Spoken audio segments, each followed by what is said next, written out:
So good afternoon, everybody. If we can make a start. This is let's say, the beginning of the final push towards the end. And I'm aware that people may have travel plans and want to leave, and we have some distinguished guests coming as well. So let's try to be in time. So this session makes a link to something we heard at the very beginning, where last week at the EU Soil Observatory we organized a stakeholder forum of 3 days, and we just want to give you some flavor of the discussions there and some taste of the discussion, taste of the outcomes from those sessions. If you can have the next slide, please. Okay, so you've already seen this summary. I just wanted to just set in your mind again that we are trying to develop a knowledge platform to support soil policy, which is underpinned by these 5, let's say, key objectives that are on the screen there. So at the Stakeholder Forum, we try to both address these 5 objectives and also to try and develop the underpinning knowledge base that we need to, let's say, provide the necessary support for policies. Next slide, please. Thank you. So this was our 3rd stakeholder forum, and for us, it's the sort of key opportunity to engage with the soil user community of the EU, and also globally, because we have a large community also outside of the European Union. And it's an opportunity to have this sort of bilateral exchange to, let's say, inform you of what's going on, let's say, within the Commission in terms of the policy development and the scientific needs. But also as an opportunity for us to understand what's happening in the broader research community and also the broader user needs that we need to try and support. So if we go to the next slide, please. So the stakeholder forum tends to occur over a 3-day period. This year it was a bit condensed because we were doing it in conjunction with this week. So we didn't want to sort of duplicate too much what was happening over these past 3 days. But in essence, we had 6 sessions dealing with some quite technical aspects. They're listed on the screen there, so you can see what the focus is, and we'll go through each of these technical working groups now to give you an overview. As you've heard, it was quite a successful event. We had more than 700 people registered, with several hundred people attending each sessions. And we had sort of 60 presentations over the course of the 3 days, so it was also quite an intensive schedule, a bit like you've experienced here. All this material is recorded, it's made online, so if you missed, you can go and have a look, you can go and listen. We'll make them available in the coming days. The presentations are also available to download, so if you didn't attend or you want to go back and pick it up, that's an opportunity there to go onto our website. So without any further ado, I give the floor to Panos, I think, no, Cristiano. Yeah, who unfortunately Alberto Orgiazzi had to leave because of flight issues. And Cristiano will describe what's going on in terms of the biodiversity working group. Yes, so as Arwin said, I will be reporting instead of Alberto. I'm Cristiano Ballabio, working at GRC. So, what came out of the soil biodiversity discussion? First, there is the publishing of the first assessment of European soil biodiversity, and actually 2 papers came out of this study. Those were carried out by 2 PhD students. I'd like to cite Maeva and Giulia.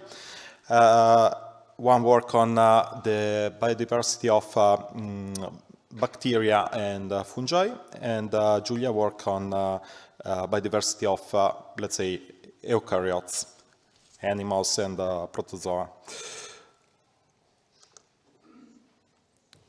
Then there is the ongoing work about the antimicrobial resistant gene. So now the work is done, and the results will be presented soon in a publication. So several different genes of antibiotic resistance were targeted, and I think this is very important to understand the effect of these substances on the soil biota. There is also a lot of work in progress on the existing data and future Lucas data. So there will be some correlation being done with soil biodiversity and pesticides. So we will study the effect of pesticides on biodiversity in general.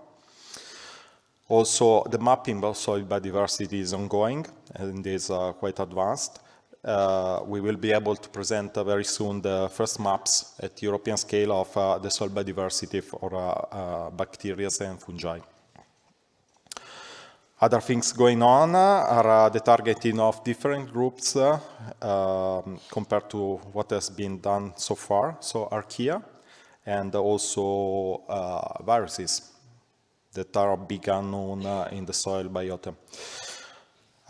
We will also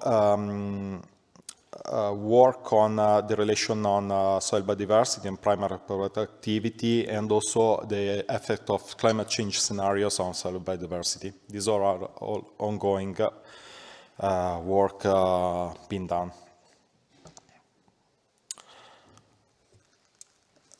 The future work also involves the relation between the soil biodiversity and the proposal for the soil monitoring law.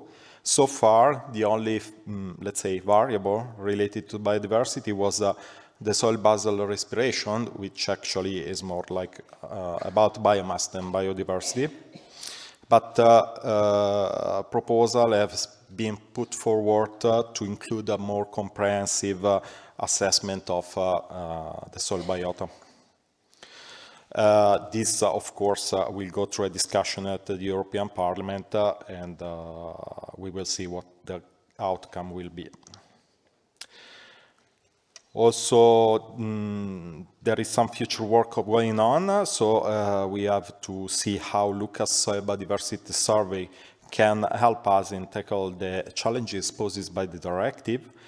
And we also like to actually reach out for people working in this field to collaborate with the GRC and the European Soil Observatory. So if you have data at your disposal, we will be happy to work together, or if you have ideas. Also, there is the ongoing work with the soil mission projects that are dealing with the soil biodiversity. I would like to remark about the Lucas data on soil biodiversity. Lucas data is available to everybody to download and work on. Also available is the physical sample. So if you want to have an idea about analysis or something, you can come to us and basically ask for a portion of the sample if we can share.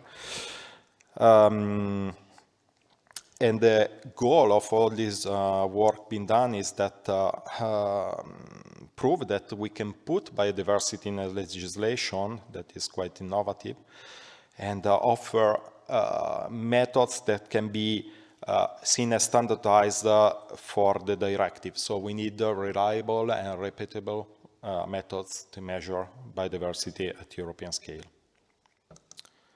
And that was the part on biodiversity. Panos?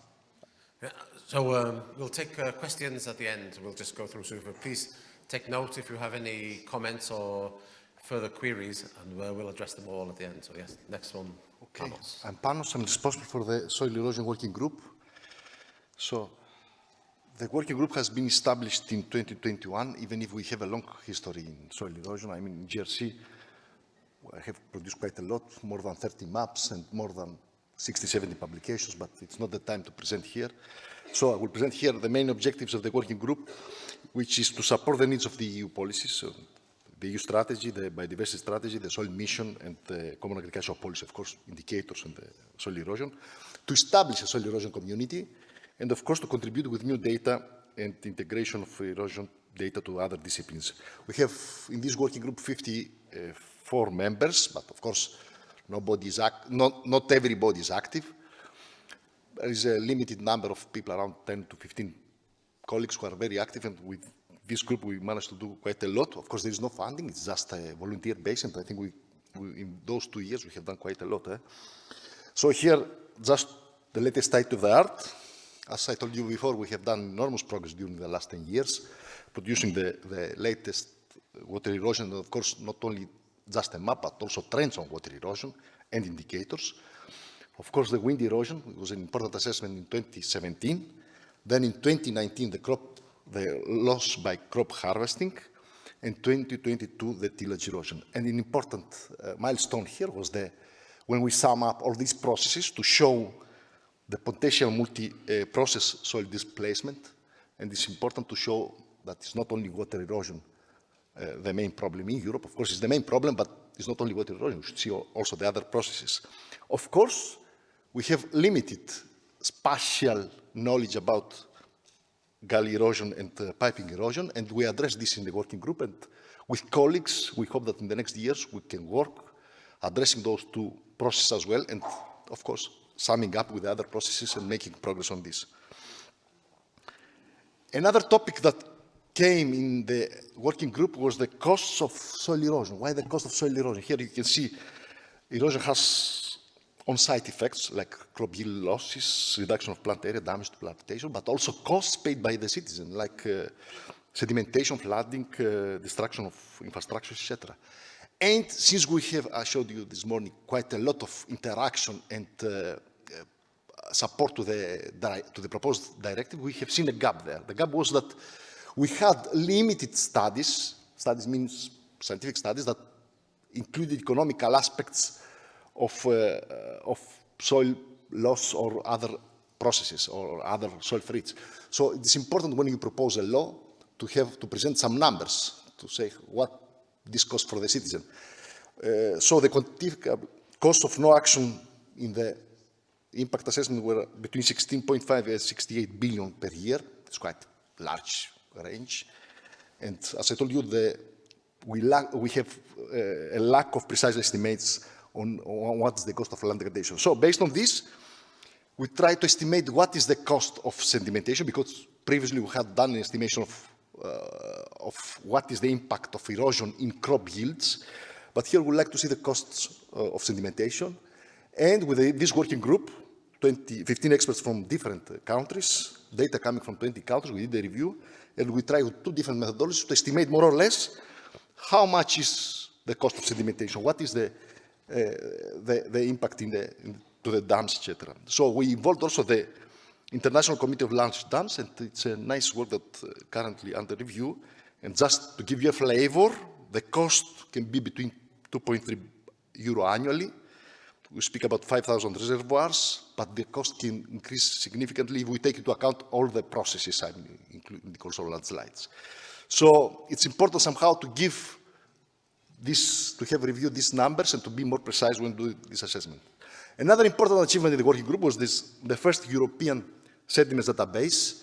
So there are many studies around regarding sediments, but unfortunately those studies are split here and there. We like to somehow to compile in a database.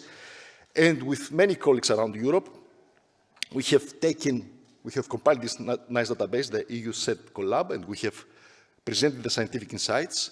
Of course, it was an opportunity for collaboration. And we launched the project in 2020. It was quite a long process because we should have established protocols, data collection. It's not easy to have this kind of data in one database because there are different catchments. You see more than 245 catchments and more than 1,600 catchments data. And we have published this in a scientific data, and the database available, but also we want, as EUSO will be long-term, to update this database quite regularly.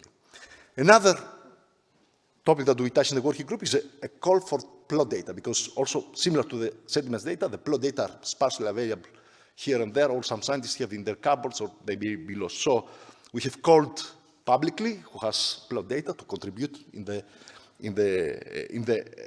this database that we would like to compile after some years. And of course, this database can be quite useful both for modeling and monitoring. As Cristiano presented before, and as I said this morning, in these working groups, we try to involve as much as possible the projects, the mission projects. And unfortunately, even if I'm an expert in soil erosion, in the In the soil emission projects, the soil erosion is limited, I can say, till now. It's not like carbon skylight as a specific project, but till now we had very limited representation, we can say like this. But in 3 projects, there are specific work packages, and we call the projects to present what they will do. And I have seen some important ideas, and there will be interactions with the working group. So the Eye for Soil Health will develop an indicator based on the multiple erosion process that I presented you before. In these projects, they want to somehow take into account the soil stock to see how much soil will be displaced in terms of also where the soil has different depths and what will be the cost. So it's quite an innovative idea. Also, the benchmarks came and presented their plans and, of course, how to do the drivers of erosion change as scale changes, of course, which indicators of erosion are the most appropriate, and when our existing data and models of remote sensing are sufficient for assessment. So we expect some results also from the benchmarks. And finally, there is a Soil Life project, which I had some interesting interactions with the project. We know that Olive is an important land use because the soil erosion rates in Olive are 5-6 times more than the average erosion rate. And what I asked to Soil Life, why not to create a monitoring network like the vinegars? In vinegars, there are many projects in the past that they created a nice monitoring network, and they created somehow more knowledge regarding vinegars. And since Olive, we know now the prices have been tripled just in 1 year, and it's important to keep the olives producing. I asked maximum collaboration with this project, and I count on this that many things can be addressed. So finally, 2 years ago, we had also an interesting working group, three days, let's say, gathering on soil erosion in 9 subjects: sediments, farm field monitoring, climate change, erosion mitigation, many stuff. And after many presentations that have been presented in this nice workshop, 2023 of June 22, we decided to publish a special issue when we have 15 papers submitted, 8 papers accepted, and we will continue probably this in the future. Thank you. Piotr.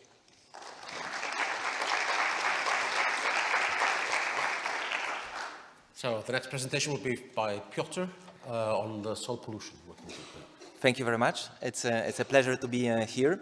Today I'm just a porte-parole of the group because there are also 2 other people contributing to the works and preparation of this presentation, who is Diana Vieira and Felipe Junta. And I'm Piotr Wojda, working in the EUSO team at the Commission. What is the group about? The group is about soil pollution, and we are reflecting on how the soil pollution is affecting biodiversity, our lives, and human health. Of course, the group is composed of many actors. You see a cloud here, and we have some citizens, academia, institutions, industry, and policymakers in the group. And so far, we have already had a first product. In the Zero Pollution and Monitoring and Outlook report, the group has produced the first soil outlook report that is published online. You can find it at the internet site. And the group is continuing its living, reflecting on the soil monitoring law. We are also contributing to the EUSO dashboard, and the main question is, where is the pollution? We are speaking here about the diffuse pollution and also about the contaminated sites. And during the last technical working group gathering, we reflected on main questions. You see here, how would you improve the soil monitoring law as regards soil pollution aspects? And we talked about substances, about the thresholds, about the monitoring data and data sharing, because as you know, we have the Lucas Soil Program, but also we rely on member states' own assessments.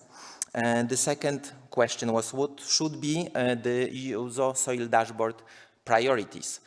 You have seen some elements of the dashboard, and so far we do not really treat a lot about contamination. I will provide you some examples, but there is still a lot of work to be done.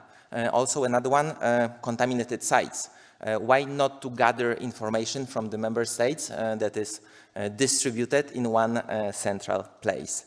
Then some new appearances. Yesterday we discussed it also at the biodiversity group, antimicrobial resistance genes, for example. Also organic pollutants, it's another world. So I had some nice talks with Nicole here, representatives from Nicole, for example, on PFAS. And another topic, pesticides. So there are a lot of topics that might be further included in the dashboard. Last but not least, how to monitor.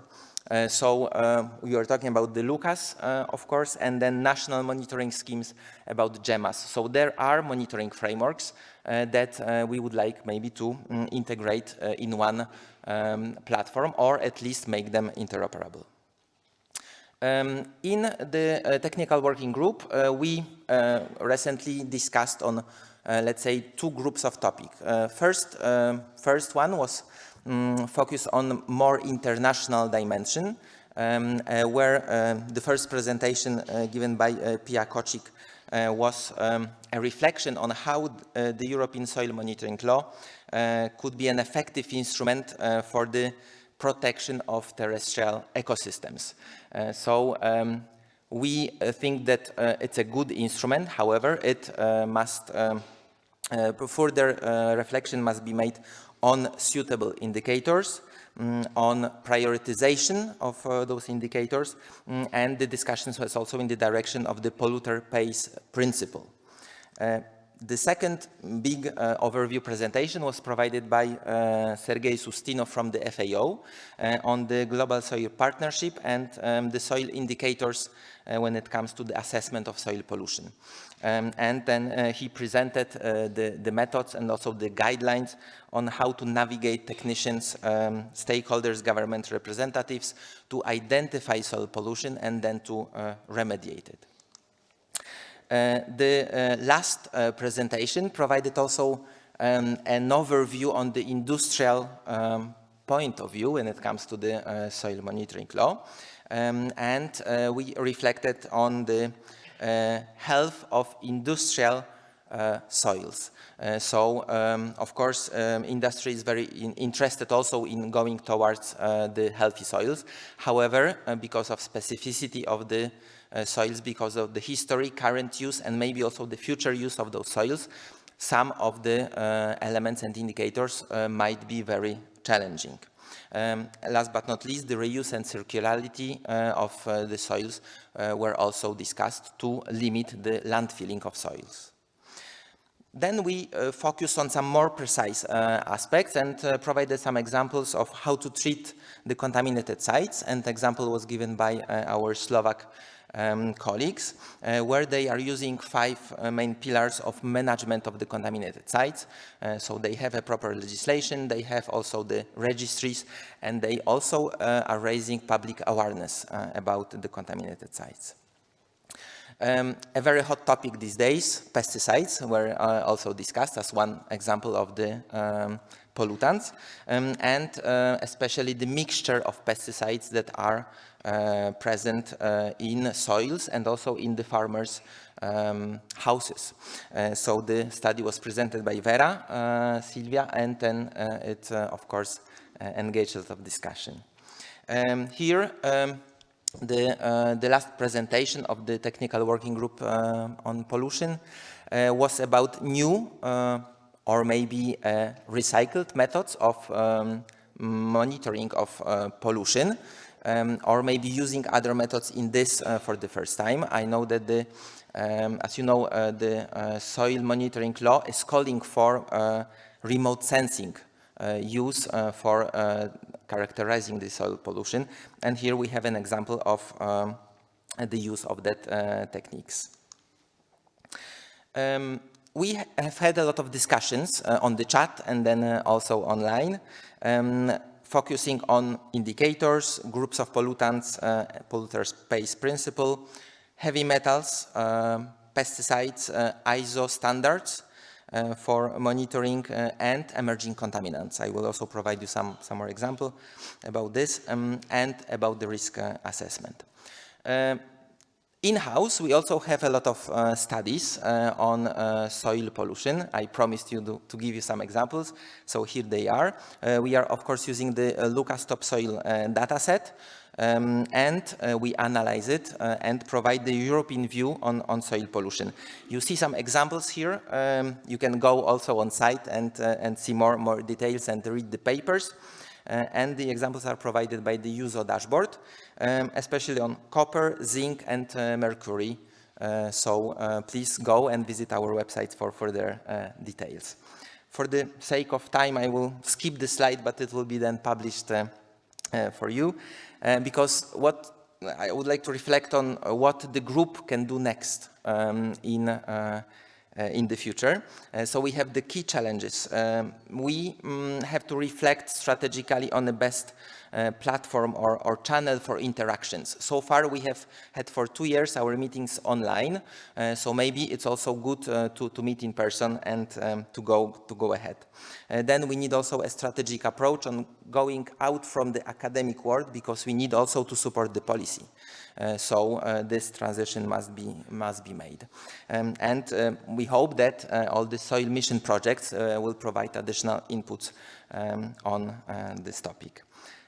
Just last couple of slides, the watch list.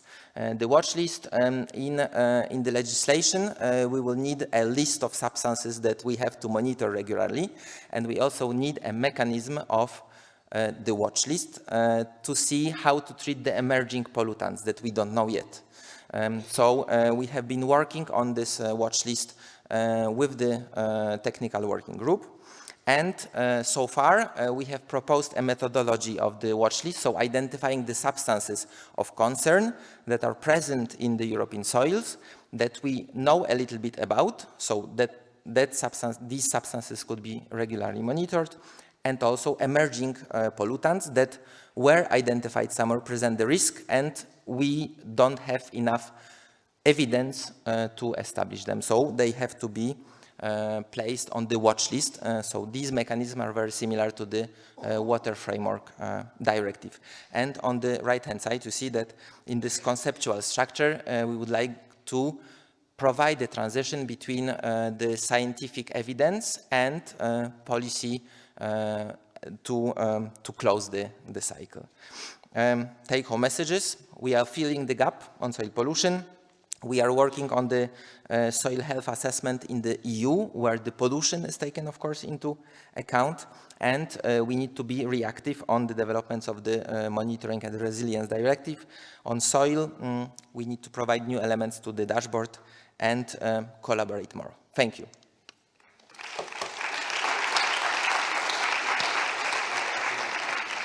Thank you very much, Piotr. And again, to Cristiano, but this time on his home ground, on data. Okay. Thank you, Arvin. So second time. So the soil data integration session was a bit of an outlier, because it's really a bit in its infancy. But I would like to come back to this slide that you already saw many times. But so, what us as a Soil Observatory do? So we provide knowledge. How do you provide knowledge? You need to have data to support it. So to have what we call a convergence of evidence, you need things that tell you how and why things happen. So data for this is critical. The other issue with data is that data is a bit of a twice, let's say, is useful, but is also dangerous. The more data you have, the less easy is to make sense out of it. So for this, you need a specialized platform, a specialized system to extract the useful information for all the data you have. We have experience on this by managing European scale data sets like Lucas, and so we know how important it is. So at the European in ESDAC and also the European Soil Observatory, we store data. We have data on several different types of information. We have maps, and we need to make sense out of this. We are now going progressing, so from the previous version of ESDAC, now we're moving to the updated version, but there will be further evolution of ESDAC. And the idea was to invite the soil projects to have a report how they will provide data, in which format, which kind of data, to understand how to integrate it into the European Soil Observatory. So I say the working group was a bit in its infancy because it's really at the start of the projects that we need to know what they will provide. We had a keynote presentation by Soilwise, so that was very interesting. Soilwise aims at building a knowledge and a data repository for it to be integrated into EUSO eventually. It's a 4-year project, so and there are 15 project partners, and they will develop and deliver a prototype for a knowledge and data repository to be used eventually by EUSO. It came also some discussion about the ontology of the system. So how much inference we need from the data. We have different layers of inference. So we start with the data when we go with the knowledge extraction. So basically you summarize information out of it. And then there are also upper layers like artificial intelligence. So it's a bit like ChatGPT. We are not aiming so high. So Soilwise is not aiming so high, but is more about knowledge management. Also, I would like to stress that artificial intelligence also is a bit dangerous because sometimes the machine just makes up things that it doesn't know.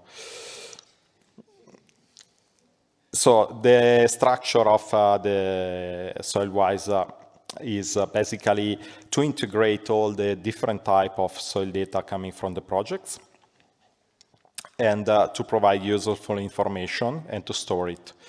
To store it in a usable format on platforms that are publicly available and are meant to last. For instance, the node is developed and maintained by CERN, so is likely to be staying in the future. And also there was some discussion about how to deliver data. So some projects, and then I will make an example, are proposing to deliver data as soon as they have it. So they will analyze soils, they will provide data on physical, chemical, and biological measures, and they will provide it as soon as available. Other projects will wait at the end, they will deliver at the end of the project. These two approaches have both advantages and disadvantages, because of course data streams are more up to date, but also maybe you are not able to use the data in the meanwhile. Maybe you need to gather all the information together to get sensible knowledge out of it. And then I come to the example of the Soil Live that had a very comprehensive presentation about the type of data that is going to deliver. So it basically made a catalog of the type of data, so what they will provide. Here you see just a small part of the table. The metadata format that is very important for the management and the long-term availability of the data, and the elements comprising it, so description of the type of data, creator, content point, and so on. So all the metadata needed for long-term storage. Also very important is the licensing of the data. Data cannot be shared at will or can be shared at will, but has to have a specific licensing. So we will know exactly how we can put it online and share it in the long term. So I come to the key outcomes of the discussion. So basically data management is a crucial part of all the projects to make the data usable in the long term. There are different approaches that were proposed by different projects. At this stage, there is no prevalent idea of a better way to present the data, so further discussion will be needed. And also, there is no harmonized framework for the end node. There are competing platforms that might be more or less useful, or have several advantages or not. And also there are some key issues that is the physical storage of data. This is a quite critical part because where do you physically store the data? As I said, Zenodo is maintained by CERN, so should have some lasting should last in time, but this is not something that is assured. Also, there is a long-term support for the legacy data. So data formats change, software changes. This can be a difficult thing to keep long-term data. And also, there are paradigm shifts in data storage. So not always the data is stored in the same format. We see some evolution, and it's quite fast in time. And this could be a problem with data over the long term. And also the reliance on external actors. As I said, CERN is like a public consortium, but reliance on other platforms might be a problem. And that's it.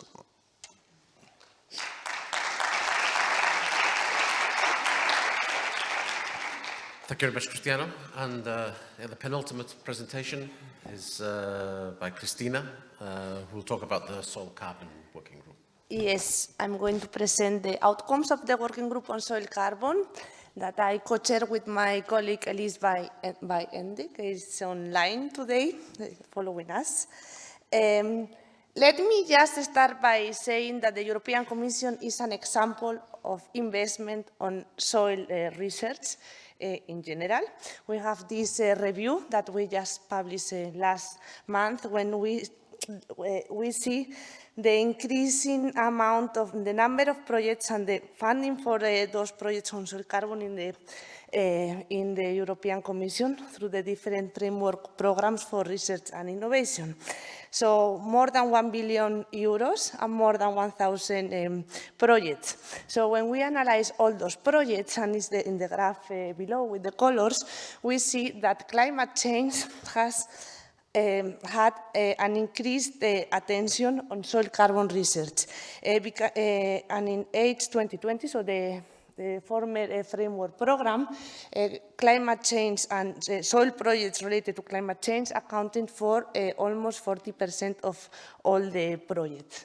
We can explain this because 2015, that was the International Year of Soils, and also the year of the Paris Agreement, and where soil started to have like international recognition for a climate change mitigation option.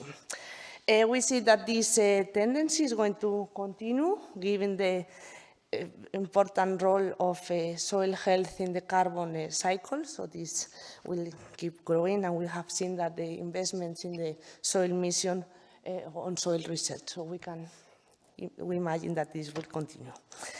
On the other hand, I want to mention also the work GRC does, so in-house. Soil organic carbon is not a new topic for GRC. We have the European Soil Data Center that is a fundamental part of EUSO, and since 2006, as Panos presented this morning, is the focal point for soil data, providing open access, harmonized soil-related information, including, of course, data on soil organic carbon. So if you go to SDAC, you will see that we have many data sets, many maps on soil organic carbon topics, so soil organic carbon content, soil organic carbon stocks, modeling exercises at European and global scale, and a super important publication from the team that has also been presented this morning, in which changes on soil organic carbon stock have been calculated. And this is only possible if you have data, and we are very lucky that we have Lucas with a lot of points and for several campaigns, and because we are only able to measure changes if you go to the field and compare 1 year with each other. So I recommend you to go to the STAC webpage and check all the information that is available. So with all this in mind, we launched the Technical Working Group on Soil Organic Carbon during the last year Stakeholder Forum. So it's a new working group. And we asked the participants of this launch meeting what they were expecting from us, from this working group. And we all agreed that we could ask kind of a coordination body of research activities, because there are many projects, many activities working on the topic of soil organic carbon MRV. So we can be there to help and to avoid the duplication of efforts and finding complementarities among projects. And also, and this is in the mandate of EUSO, to be an open stakeholder forum. So we will, and we give the voice to everyone that is involved on the topic to present their work and to have a voice here. And also, because ERC is providing scientific and technical support to EU policies. So here with this working group, we provide support to the European Commission proposal for a regulation for a certification framework for carbon removals. This was the launch, and so during the last year we have been organizing things and working together. So our first meeting was dedicated to support REA. So in collaboration with the Research Executive Agency, we organized a meeting with all new projects on soil organic carbon MRV. In this moment, some of them, so MARVIC and MRV for SOC, were still in the finalizing the grant agreement, but we had presentations from there, from Credible, from Solo project, and not just emission projects, but also EGP Soil and the Orcasa project, they were presented. So as highlights from this meeting, it was clear that soil carbon MRV and carbon farming is a key area of research and innovation funded by the mission. And it was highlighted by everyone the important role that this working group can have, bringing all these projects together so they can talk with each other to avoid the duplication of efforts and find synergies. And also, they commented that the emission implementation platform, they will have these cluster groups of projects to work together, and one on carbon farming. But the added value of EUSO working group is that we can potentially reach more stakeholders and also include non-mission projects in our work. Then we collaborate with different projects, in this case with the Orcasa project, so we support them in this international review of MRV initiatives. This deliverable is online, and we are working on a scientific publication out of this work, and because we see that the rapid expansion of the carbon market is evidenced by the number of protocols and methodologies that have been published by private companies and other institutions. So we try with this work to see if these methodologies are similar, different, or how they are doing in order to compare them. I have to say this work was led by ISRIC. And here you see in the graph, so the quadrants, that all the methodologies are very dispersed. So there is no real and homogeneous methodology. So each of them are looking at the topic of MRV, soil organic carbon, in a different way. And if we want this carbon certification methodology for DG Clima to work, we really need a robust methodology, and a methodology that is based on science, of course, and that can work. So give transparency to the system, and we can trust on the system. So this is really needed to have a methodology that works and is robust. And last week, we had our third stakeholder forum.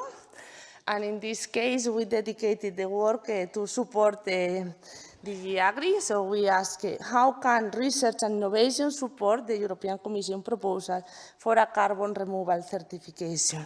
So we had a lot of participants, more than 150 people online.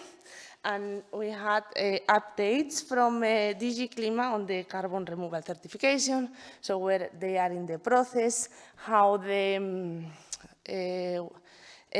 expert groups are doing, when is the next meeting, and we asked Christian, what can these projects do to help you in this process? And the response was, come with a good methodology. And so we had the MRV projects presenting their views, the different approaches, and very rich discussions here, similar to the ones on Tuesday on the session for the soil health and climate, very similar, because there were discussions about activity versus hybrid versus result-based methodology with pros and cons for the different approach. Seems like we may need to start with activity-based, and then once the technology and the knowledge is more evolved, because at this moment maybe we are not still yet for a result-based method, but we don't know. But a lot of discussion here. What was highlighted also was the importance of setting baselines. Baselines not only for the carbon removal certification, also for the monitoring law, for monitoring the CAP, sorry. We really need a baseline, strong baselines, and this is only possible if you go to the field, you take samples, as we do with Lucas, taking samples and providing baseline in an homogeneous way at European level. And the last point of the discussion was the use of Ajax data to improve our soil models, because with parcel data, you can include more information about maybe management, land cover, etc. So you improve the models, and this allows maybe to move from activity-based to a higher MRV system. And yeah, we also presented the roadmap for 2024.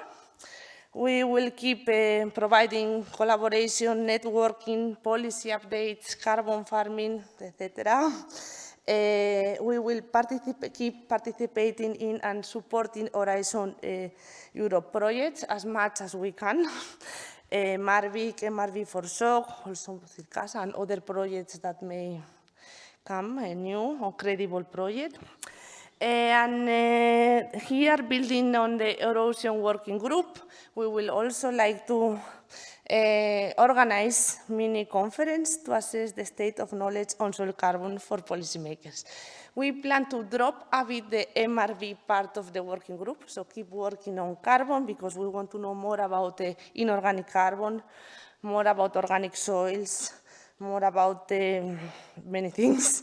And we will give a forum and a strong focal point for young scientists. So we will encourage our young scientists to send abstracts to this mini conference. The open call for abstracts will be published very soon.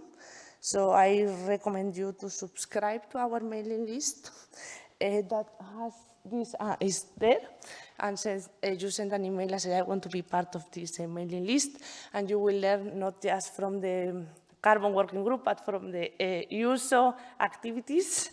And if you want more information about this specific working group, you send an email to me or to my colleague, Elise.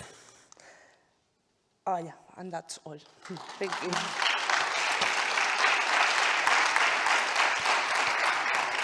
Thank you very much, Christina.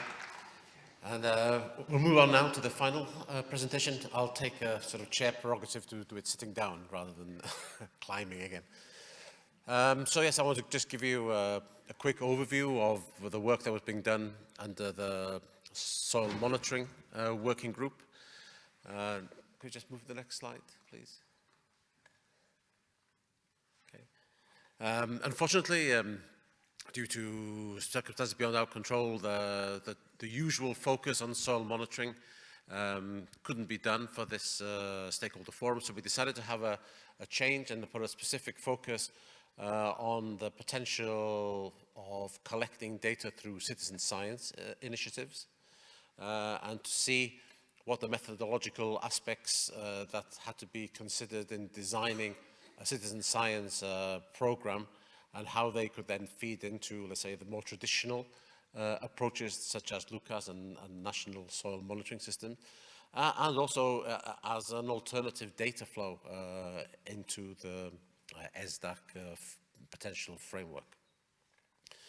And the other, let's say, focus for the meeting was to look at then at specific challenges that are associated with using data that are collected by citizen science projects, and I'll come back to that in a little while.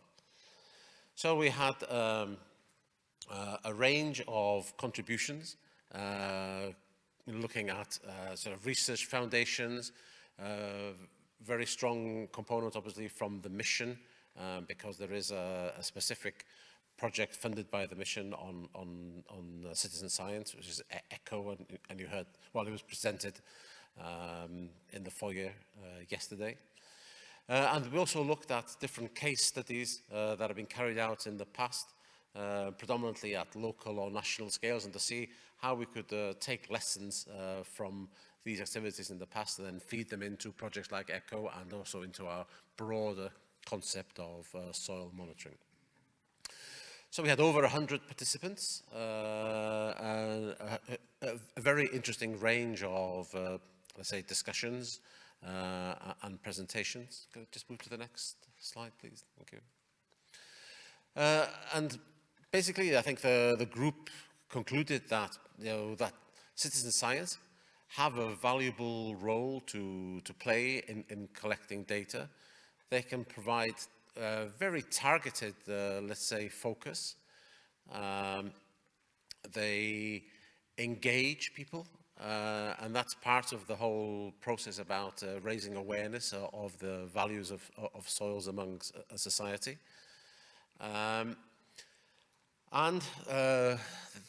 When we looked at the various databases that have been generated previously, it was felt that we should really, from the Soil Observatory point of view, look to see how these can be readily brought into our existing data framework, and to maybe supplement some of the, let's say, data sets that have been presented by Panos and Cristiano in the previous presentations. In two ways, both in terms of maybe adding additional information to our existing knowledge. So, we can think about having super LUCAS sites where citizens go there and they can sit around for maybe 1 or 2 hours looking at the earthworms or the arthropods that are on site, or doing some additional landscape and management, providing additional landscape and management information. Next slide, please. There was also a lot of discussion about potential, let's say, issues related with citizen science in terms of data monitoring, in terms of the bias. Maybe we heard a bit about this also mentioned yesterday, that there's a maybe a preference for people to go to sites that they want to go to.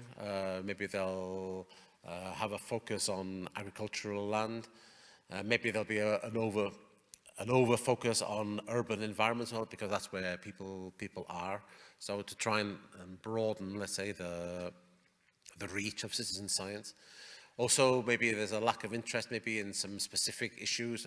Biodiversity is a very easy hook for people to get into if they want to go and look for worms. If you ask them to start measuring cadmium levels in soils, maybe it becomes a bit more challenging. So there's those sorts of issues. We also came back to privacy and about how do you use data that's been collected by the public, and the whole GDPR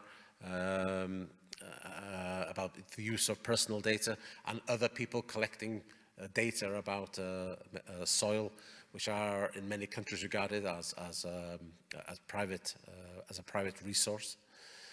And then also, how do we maintain citizen science initiatives, because they tend to be one-off activities. There are some nice examples of annual surveys, but for soil they tend to be quite specific, targeted campaigns. And if you want to look at the temporal dimension, which we heard about also this morning, that's also something to challenge. And then, of course, when we bring it into, say, the broader monitoring framework, we have to think about measures of quality control. How do we know that the sample or the data has been collected with the same rigor, maybe as an academic or someone with a scientific background?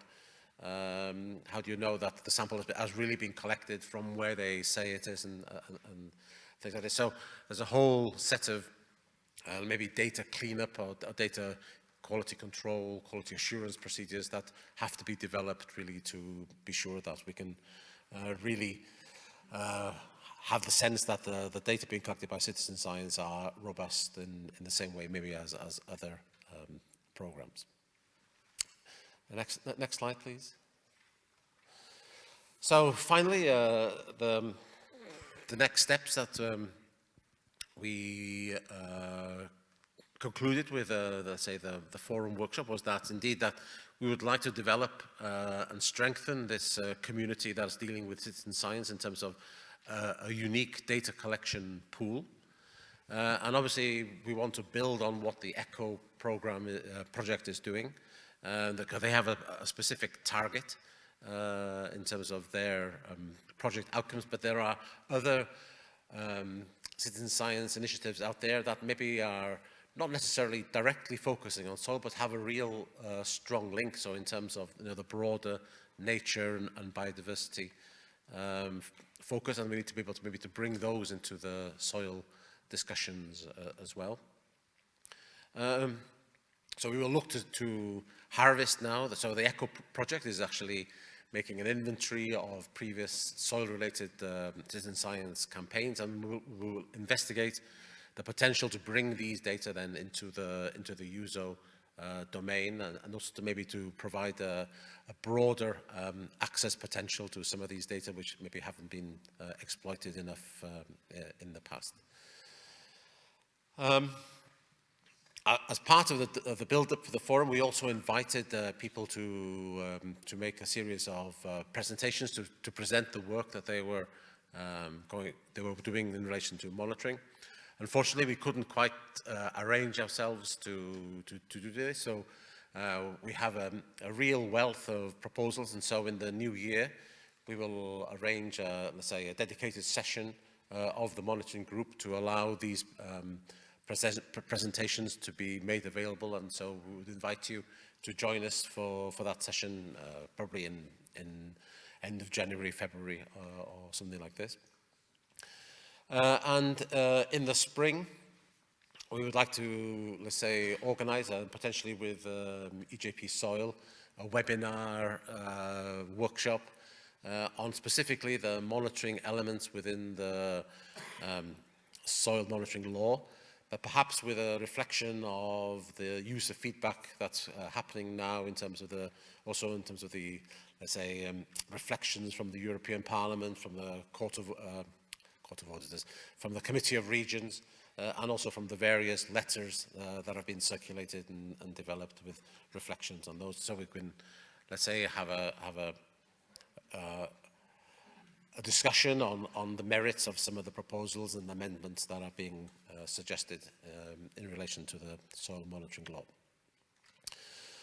So I think that's the end of the summary for the EUSO working groups.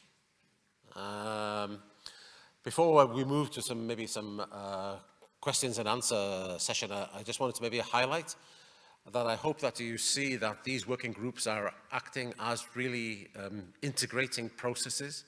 You know, we're trying to sort of bring in the broader scientific community.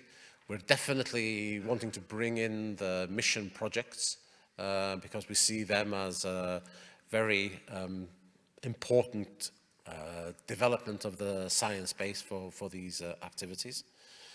It's maybe early days for the mission projects at the moment because they're just starting, and so hopefully when we have this presentation in a year's time, we will have real feedback from the various projects into many of these topics. So perhaps we can move now. We have about some 20 minutes or so for discussion, 15-20 minutes or so. So I would ask my colleagues maybe to come up to the front, and now I will stand up actually.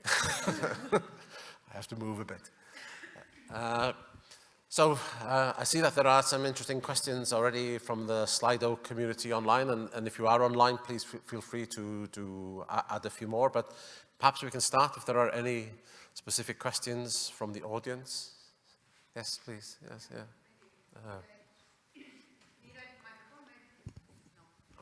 I'll give you mine. Yeah. Okay.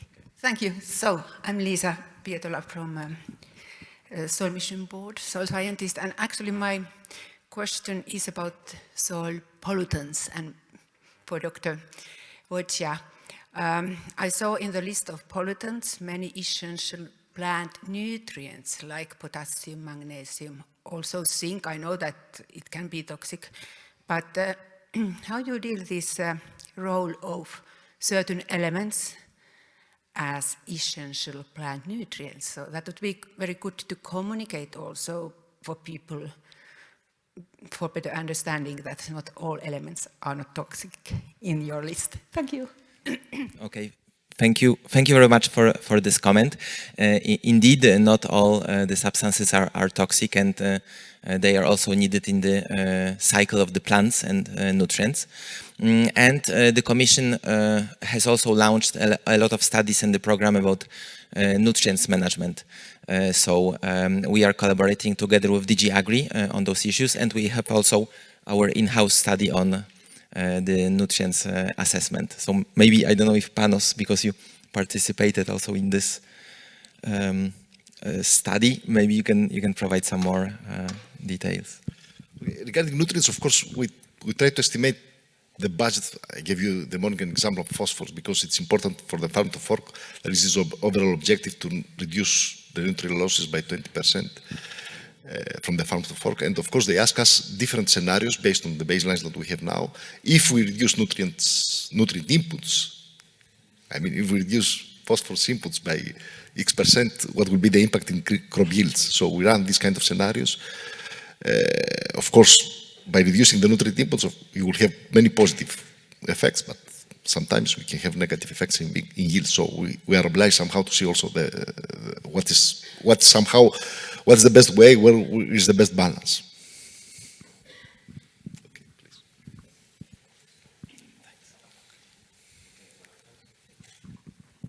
Yes, I am José Julio Ortega from National Research Council in Seville.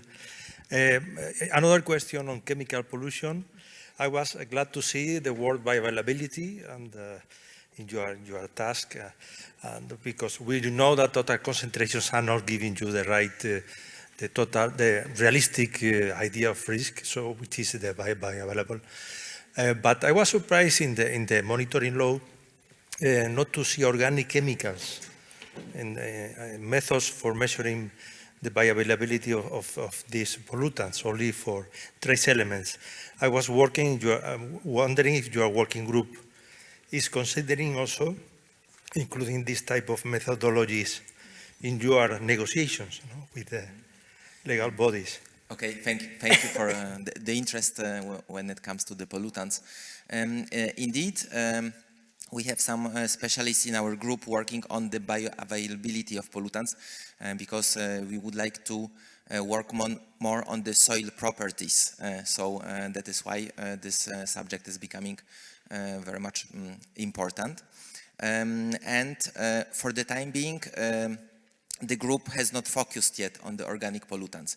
It's a world apart, so we have a lot of elements to explore there. And indeed, the proposal for the directive is not looking at those elements yet. So we have some metals, heavy metals, we have some experience in this, but I think it's one of the elements that was mentioned in the list that probably we have to explore a little bit more organic pollutants. One of the first victims could be PFAS. So quite recently I have been at the REMTech conference talking about the remediation, and a lot of methods were of course presented for the characterization and then also remediation when it comes to the PFAS pollution. So we are following, but we will integrate this in the group. Thank you. Maybe just a point of clarification is that the soil monitoring law doesn't forbid the measurements of organic pollutants. It leaves it up to member states to choose. So that it's so member states have the option to measure additional pollutants, basically. It's phrased something like that at the moment. Yes, please. Hello, I'm Tom van Wallegem, University of Cordoba. A question about erosion. First of all, congratulations for all the work you have been pushing in this direction for the last more than 10 years, I think, already. I think we are getting to a degree of maturity now. I'm very glad to see the proposals of including also field data. I was wondering, do you also plan to include other types of field data? I'm thinking, for example, radioisotope measurements. You know, in vineyards and olives, there have been soil truncation measurements. Maybe people have measured gully evolution at some sites. Is there some room for flexibility there? Yes, of course. Very interesting. Of course, very interesting question. Thank you for the positive comments. Somebody said, okay, now partners, you should discover the soil erosion in the moon because we discovered everything in Europe. Anyway, but there are processes still, jokes apart, that still we don't know so much. And as you say, it's not that we are just limited ourselves in certain ways of measurements or in certain ways of taking inputs. And of course, this is very important. I think Soil Alive will address this issue on isotopes, and it's my colleagues from the University of Basel are very experts on this, and I expect quite interesting results. But also, we can be more open on having more data inputs coming from this community. I know it's a very interesting community, and we hope that we have some inputs. Further to this, I didn't present so much because our ultimate goal is somehow to create a monitoring network on soil erosion. I mean, to have colleagues, not just that take plots, but somehow experts that everywhere in Europe network very well and somehow provide us feedbacks, not only to calibrate our models, but somehow to have measured data on plot data, on plot level. Thank you. Okay, we'll take just not to ignore the online community, we'll take maybe the first Slido question. Okay, I'll read it out. So there's a question online asking how the application of sewage sludge affects soil health in terms of antimicrobial resistance genes. So would you like to say, Piotr, something on that? So indeed, we have a study on sewage sludge application, and we participated in the revision of the directive. So we have been making different models, taking into account soil properties and the application of sewage sludge, and seeing how it will affect in the long term soil and whether it will go let's say, to the maximum allowed levels. I think there are 2 papers in revision, and our colleague Felipe Junta from our team was participating in this. So of course we can maybe redirect or give the address. So please, if you want to know some more details on the study and the results, refer to him. I'm glad to link. Perhaps just a follow-up to that is that some interesting developments coming out now is the potential pathways of sludge for microplastics, predominantly coming from cars, from tire wear, from brake wear, which get deposited onto roads, and then when you have rain, they are washed into the storm system and they end up in wastewater treatment plants, and then the sewage is obviously, sludge is put on land in some cases. So that's an interesting development to investigate further. Sorry, there was a question somewhere at the back here. Yes. Hello. Yes, yeah. Timo Tarvanen from Islander Project. I followed the last week the presentation of pollution group. So how should our projects now start cooperation with the working group on pollution?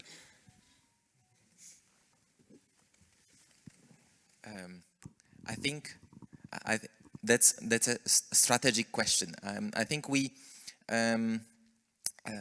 have already some collaboration. So I know that Diana Vieira is in the board of the project. So we have the very good link over there.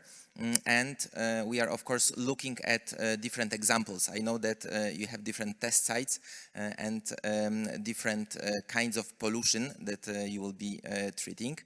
So it's a very good input for methodologies that could be developed.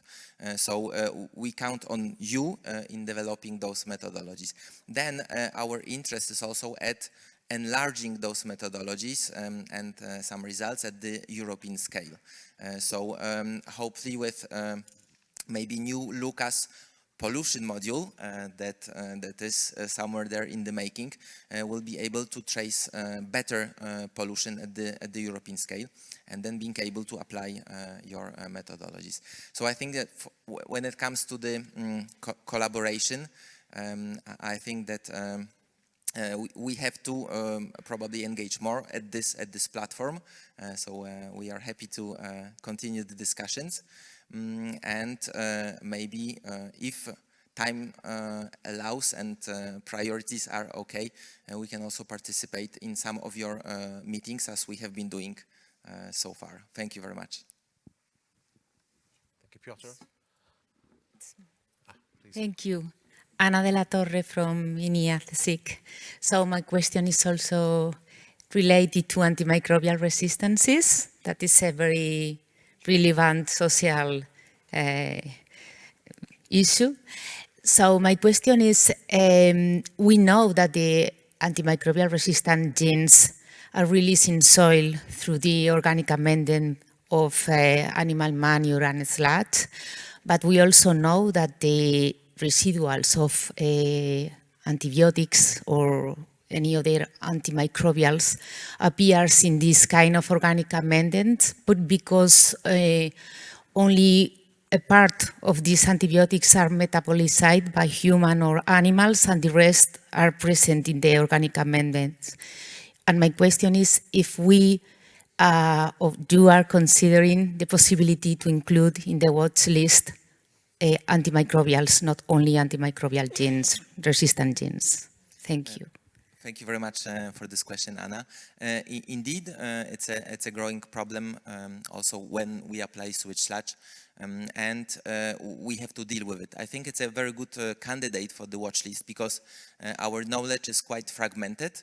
We know that this is a problem, and in our methodology of the watch list, there is this possibility. So first we analyze the substance if it is present at the European soil, and then what are the risks that are connected. So we assess the human connected risks with those substances, and then we might be considering the substance for the watch list, so as an emerging contaminant that we know the existence of, but we don't have enough data to follow it and to understand better what's the extent and the persistence of those.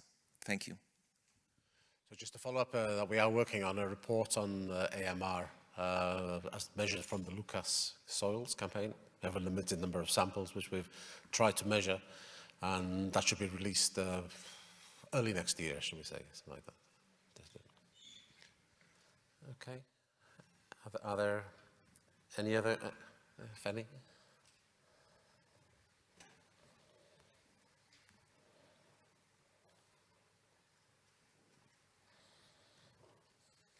Yeah, thanks a lot. Is it work? Yeah. Fanny van Egmond, I had a question. I didn't want to disturb the pollutants discussion, but there are several working groups in EUSO, and there's quite some, well, cross-cutting issues, I would say, or cross-cutting topics. Monitoring carbon, carbon and pollutants, erosion needs data. Data is cross-cutting across all. And I was wondering, I'm assuming that you also align between the working groups between you, but to what extent also does that change the focus of the working group? And do you identify any gaps in the current focuses of the working groups? You have the overview, so should we expect a new one, or is this all arranged between you? How does this work? Okay, as the older one. So, of course, a key aspect is the key integration. So we don't work in boxes. And if you see, there are already some studies showing carbon losses due to erosion, nutrient losses due to erosion. Specifically for erosion, we have done quite a lot of stuff. Or also, the mercury was disseminated through fluxes towards the ocean. So we have done this kind of integration between different aspects, so we don't work in silos. And in addition, as always, I try to push any research study that we do, any integration that we do, produces data sets at European scale, data sets that are valuable and can be accessed by the researchers or by policymakers. Gaps, very important. Okay, you see, it's not written in the stone. So 3 years ago, we had a proposal for some working groups, and based on needs, somehow we calibrate ourselves. So now there is the emergency to work on data.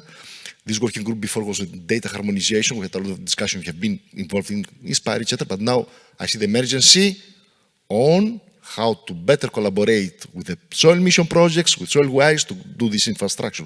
So we focus a lot there. An emergent issue that now we have understood last year is the nutrients. I know that, okay, if we launch a new working group on nutrients, okay, you may say, another working group of those guys, what are they doing? No, it's not like this. I mean, it can be 10, 15 people who work on a specific topic because there is a specific urgency, policy urgency that should give some responses. Yes. If I may add something, it will also be useful to have a feedback from the community because, okay, we are discussing this among ourselves, but to have some input from you as a community of stakeholders will be critical to identify what are the needs and the gaps that we could try to fill. So maybe for the next forum, we can take proposals and see what could be of interest. Exactly. Very important. Just to add a second. No, for example, the proposal to make a call for plot data was coming from the community. So the community, as Cristiano said, also the format that we are doing, this year I was quite preoccupied. They say, if we do online, will you have the same participation? I think we had even more participation, but I think at a certain point we should do physical meetings. I don't know, maybe for 1 or 2 working groups, physical meeting is quite difficult to organize in ISPRA, but we should do have also the physical meetings.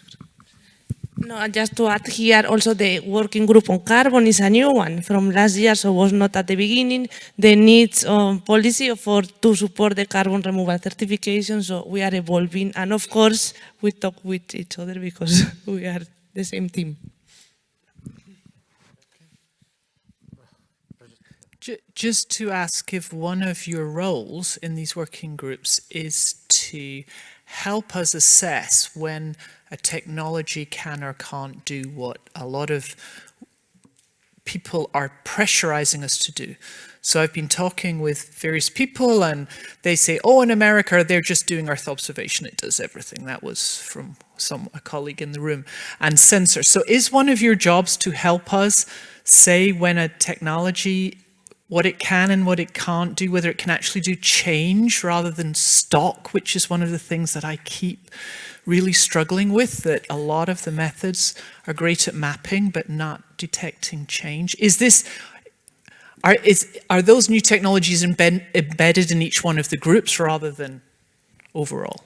Thank you. Quick reply, because we're running out of time.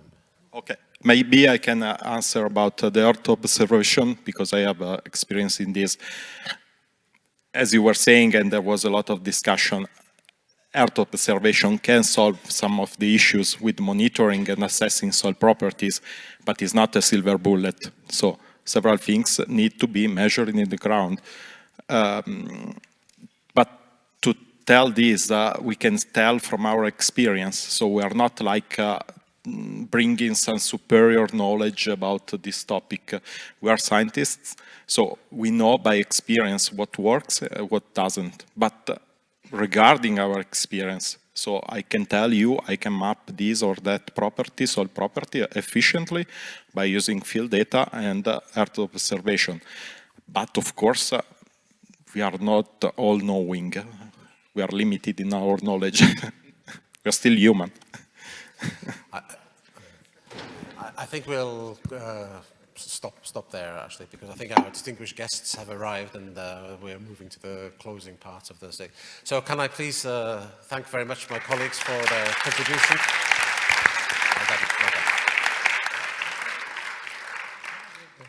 And a very nice graphical abstract of the session as well, so yeah, complimentary to the artist again. So I give the floor to Kirsten. Okay. Thanks a lot, Arvin. So it's time to conclude on our very busy 3 days we had here. So those of you who haven't met me yet, my name is Kerstin Rosenhaus. I'm the head of Research and Innovation at DG Agriculture at the Commission, but also the head of the Mission Secretariat. So trying to carve out a role in the room for this mission for the last 3 to 4 years. Very grateful that soil and soil health is on the top of the agenda, so the European but also the Spanish one. Thanks for the invitation again. So I mean, maybe 3 short take-home messages for us, so that came from this discussion. So the first, I think what many people said to me during this event, this is really fantastic that you have managed to get so many farmers, foresters, urban communities here. So because in the end, the aim of all of this is not talk about them, but talk with them and elaborate solutions with them. And that has been a challenge. So policymakers should not just talk to policymakers. So researchers should not just talk to researchers. No, I mean, we should do this together, and you know that it's very challenging. So to make a farmer leave his field. And we didn't only have Yannick or Alfred or Judith or Pedro. We had many more there also leaving the forests, leaving the fields, so leaving maybe the urban communities, and discussing with us here. And this is also a form of respect, because in the end, the agenda that we develop it together. I think that is like one key message. The second key message that we got from almost everybody, that there was a lot of enthusiasm here in the room. Now it's a pity that you demonstrate or get only part of this here. So, but really, you know, this is something worthwhile working on. It should be high on the policy, research, end users agenda. So we've created some of a movement on it, but now we need to sustain it. So this is also something, okay, we've started this. So we've started the movement, we've started projects going, but next year we will have to take stock and have to see what can we harvest from that. Where are we and where are the results in the end?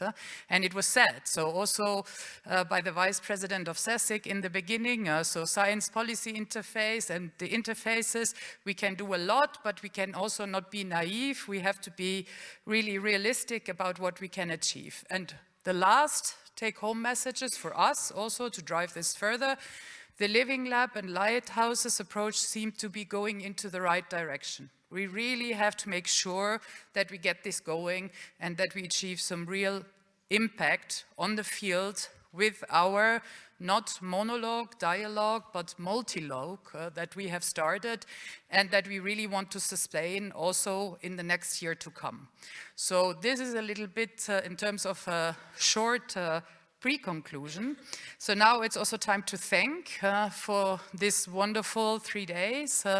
For our Spanish hosts that have hosted us in this magnificent venue, but also showing with many participants that soil health is high on your agenda, which is great, which we hope will continue to be the case. Then of course to the organizing team, so under the head of Ariana for all of this. The technicians, Rhea, maybe hand of applause for everybody here. So thanks a lot. Well done.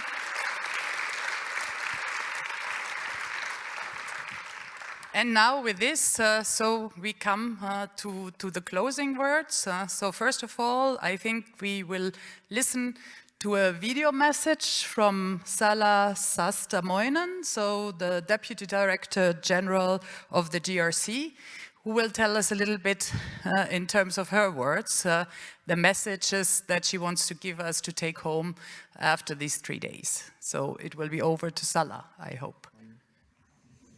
Dear Secretary-General Miranda, dear President Delpino Matute, distinguished participants, dear colleagues. It's a great pleasure for me to say a few words at the closing of the first ever European Mission Soil Week. Unfortunately, I could not be in Madrid with you today, but the colleagues have already told me of the vibrant and inspirational keynote presentations, the engaging discussions in the numerous breakout sessions, as well as the invaluable networking possibilities that the conference has provided. This event is also the first time that the Soil Mission and the EU Soil Observatory of the Joint Research Centre have joined forces to organize a dedicated conference. And I'm confident that it will not be the last one, considering its success. The relevance of the conference is evident. We, as a society, need healthy soils and the ecosystem services they provide. At the European Commission, we have made it clear, healthy soils are indispensable for achieving the objectives of the European Green Deal. This is even more obvious in the face of the increasing extremes in our weather, such as the droughts in large parts of Europe last year, or the floods in the Western Balkans, Greece and Libya a few months ago. In this context, the findings of my colleagues at the EU Soil Observatory are great concern. At least 60% of the soils in the European Union are affected by degradational processes. These processes reduce the resilience of the soils and their ability to provide the critical ecosystem services that we depend on. At the same time, many of these processes cannot be mapped due to the lack of the cohesive monitoring programs or other adequate measurement tools. The positive news is that many of these gaps in our knowledge will be addressed through increased data collection under the recently adopted EU soil monitoring law. In order to use this data and provide a holistic view on the conditions of soils, we also need new tools, instruments and approaches. And the Soil Mission is at the heart of the drive to support these needed technological developments. I take this opportunity to congratulate the colleagues in the Soil Mission Secretariat for the great work that they have done over the past 3 years to make this game-changing program work.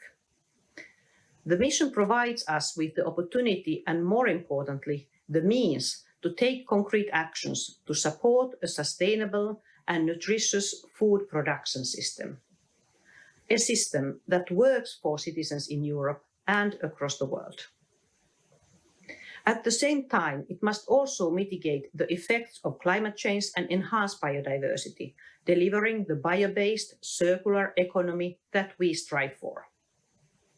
This will require a range of approaches building on cutting-edge science, such as a Living Labs program focusing on the subsoil, on societal perspectives, or sharing of robust evidence of success through the lighthouse farms and citizen science initiatives. We should also not forget the need to transfer or translate this new scientific knowledge in a way that can be used by land managers, farmers, and the public. Agricultural advisory services and spatial planners are also to have a major roles to play here. In addition, the soil science community needs to scale up efforts to educate consumers and raise public awareness on the value and necessity of the healthy soils in sustaining life in this planet. To achieve all this, the European Union needs a vibrant, interdisciplinary and forward-looking research community that is grounded in soil science. In this, we are strongly supported by our recently appointed Commissioner, Iliana Ivanova. She has underlined the need to link up research, industrial sectors and other actors to create the strong push for the innovative solutions to reach out climate and environmental goals by 2050. At the Joint Research Centre, we are therefore proud to be working at the heart of these efforts together with the key institutions in the Member States. I firmly believe that the past 3 days have also been an important step in these efforts. And I would just like to thank everyone in DG Agriculture and Rural Development, in DG Joint Research Centre, who were involved in organizing and running the event so smoothly. Well done. My special thanks go to Sasha Twinning for her stewardship of the plenary sessions. Ladies and gentlemen, I hope you have had an intense and inspiring few days. Thank you once again for joining us. And with this, I would like to formally close the European Soil Mission Week.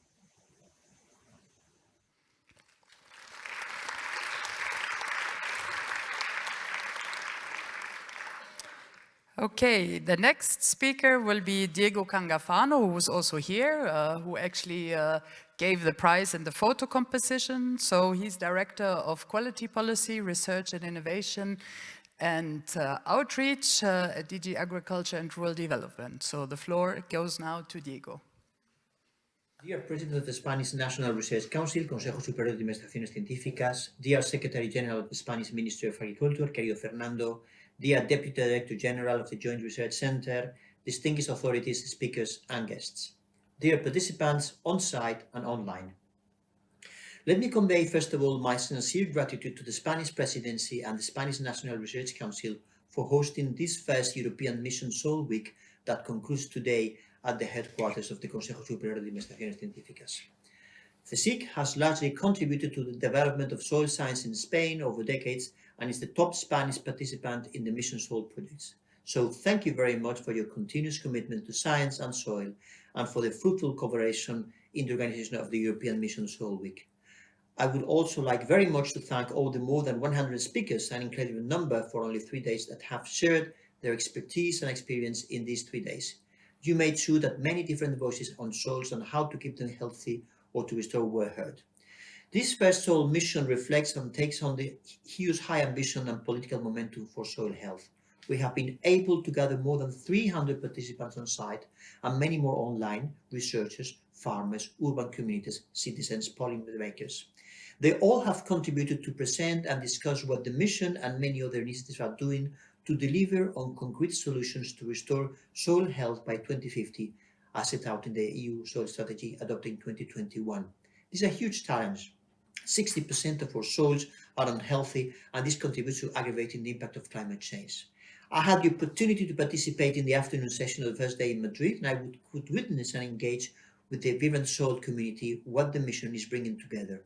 More than 1,700 individuals and organizations have signed the Mission Soil Manifesto, and I'm sure this number will increase. I'm sure that after these 3 days, you know much more than about the actions under the mission, and even more importantly, how to further engage and act at different levels.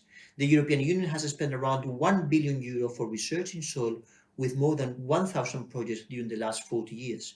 The Soil Mission will invest our equivalent amount in only 7 years to fund research and innovation in soil health.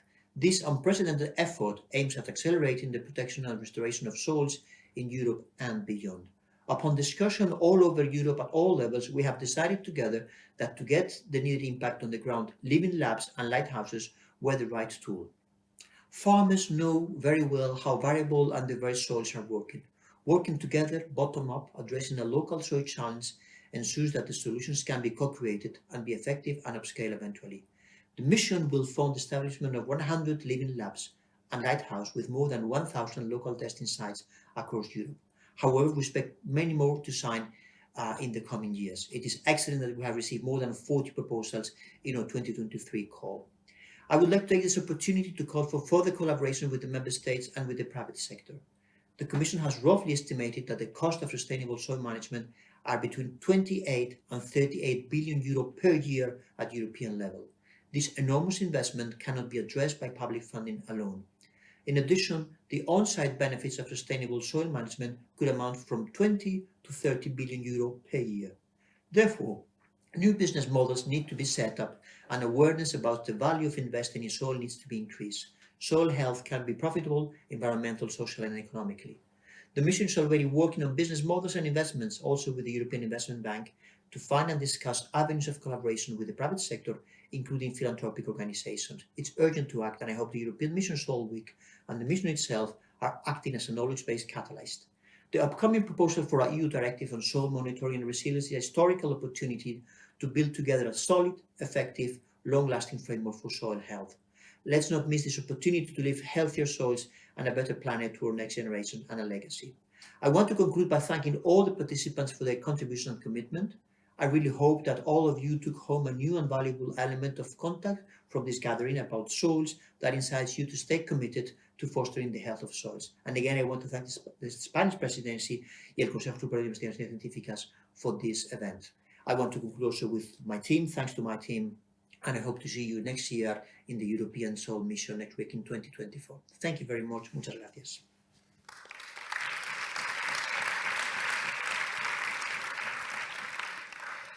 Okay, now it's time to hand the word over to our Spanish hosts. So it's great to see José Antonio Sobrino again, because you have been opening already. So you're closing the loop. So you've told us a lot about the actions of the Ministry of Agriculture. So please, the floor is yours for some closing word. And it's great to see that also you work together on soil health with many Spanish institutions here.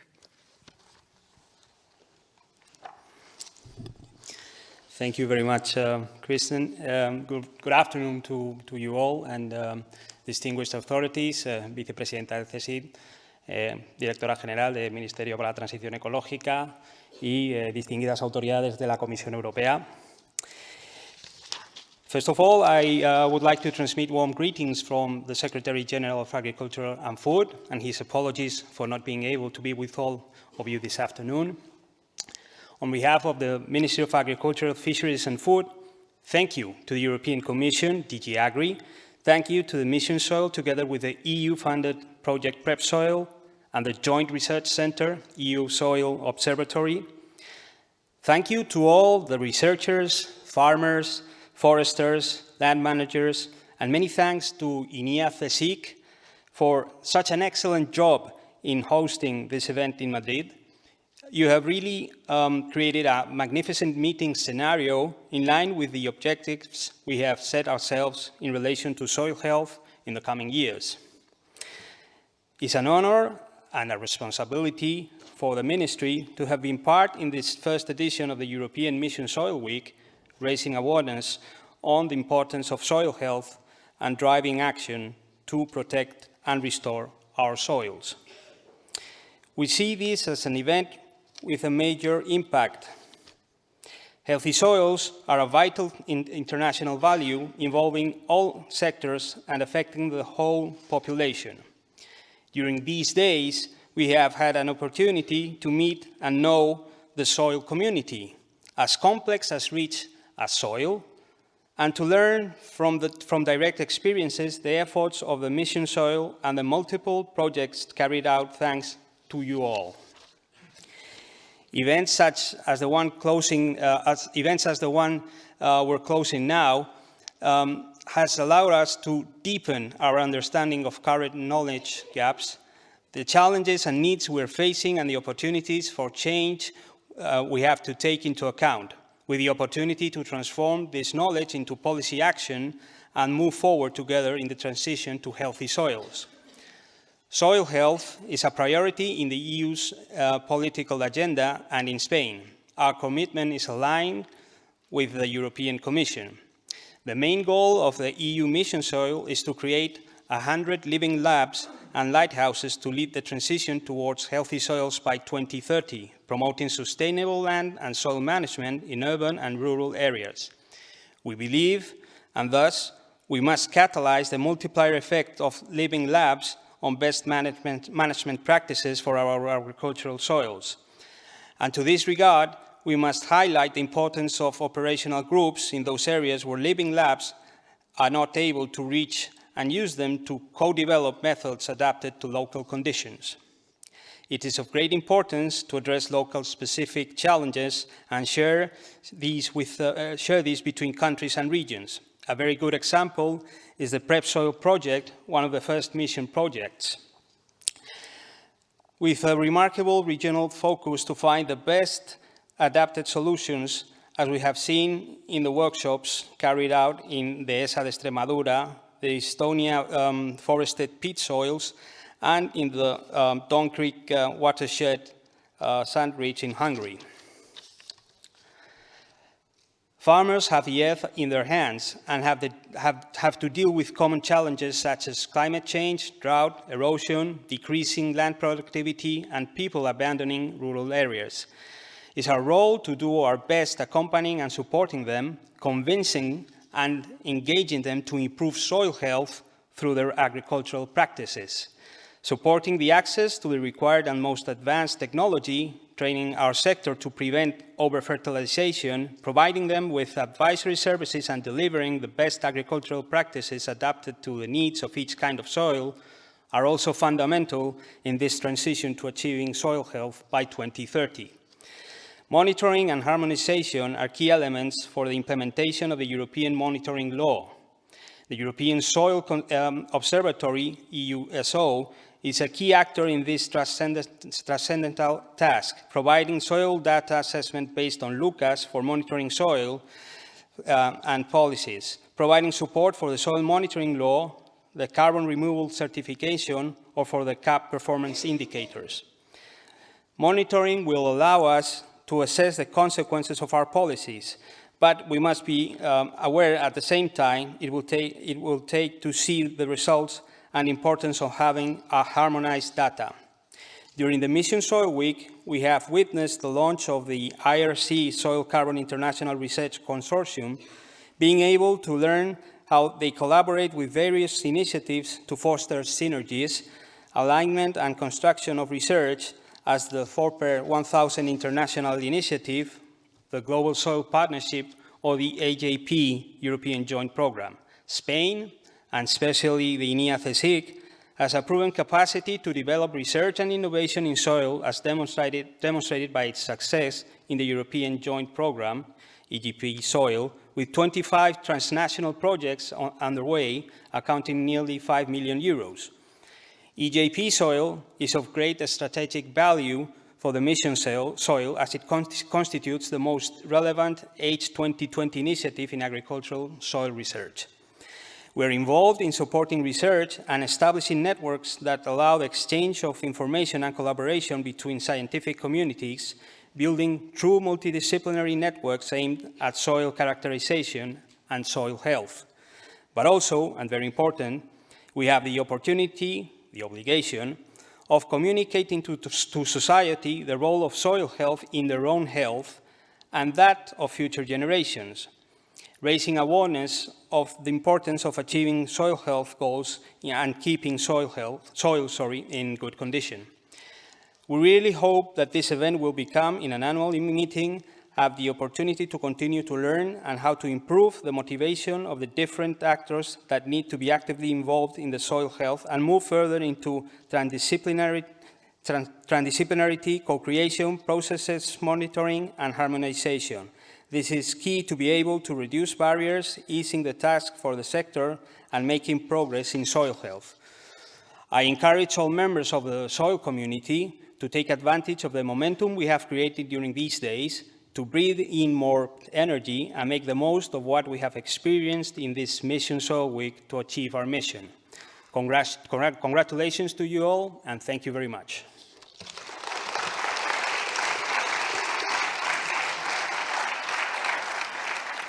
Thanks to Jose Antonio. Now I hand over. The next speaker will be Maria Jesus Rodriguez de Sancho.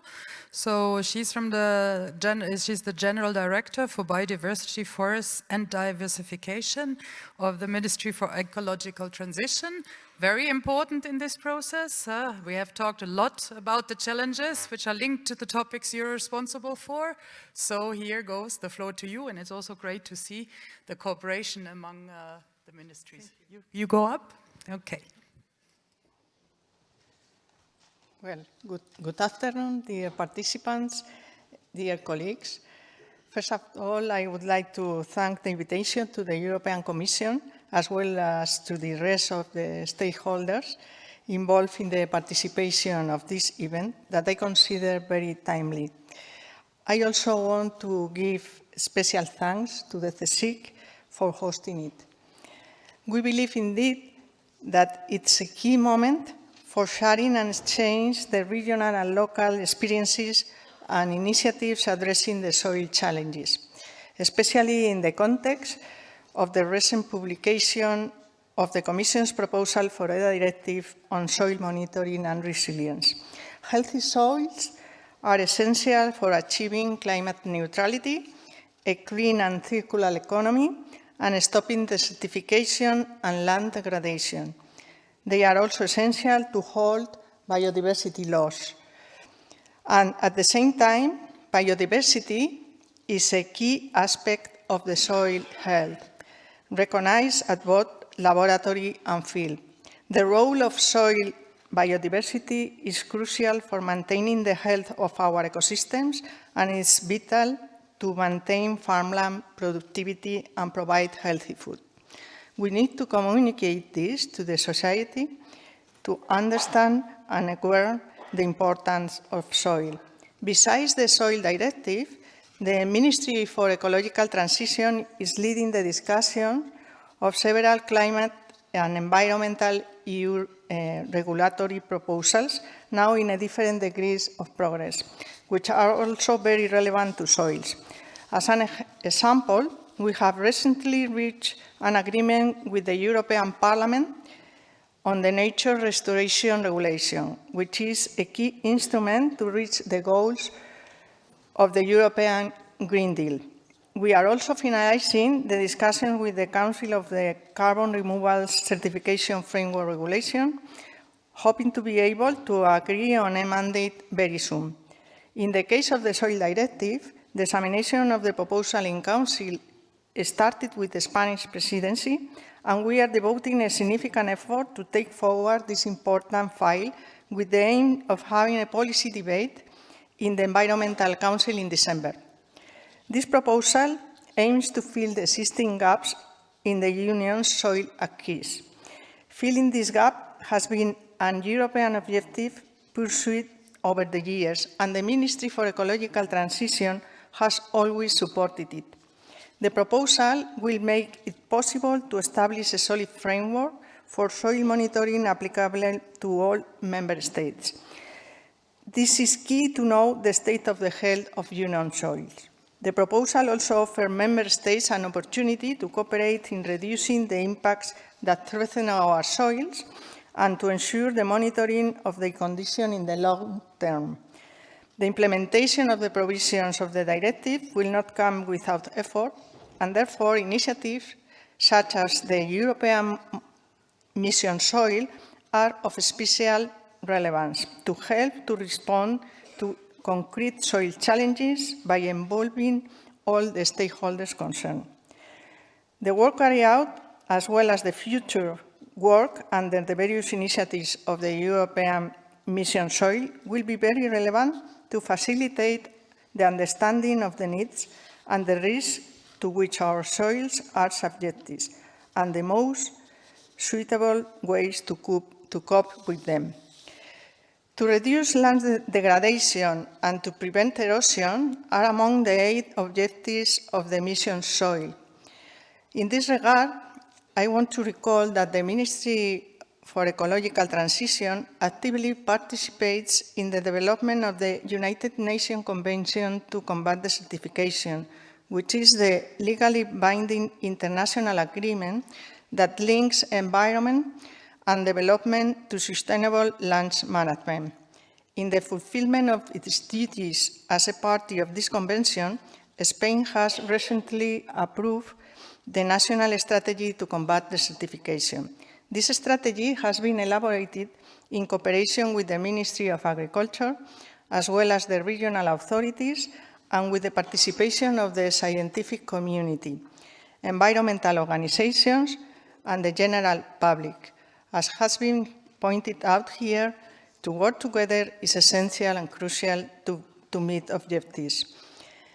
Balance, co-create, trade-off, cooperation, and engagement are concepts that have been repeated during these last days, and I want to remark that they are also very present in our daily work at the Ministry of Ecological Transition to preserve and improve the natural resources of our territories.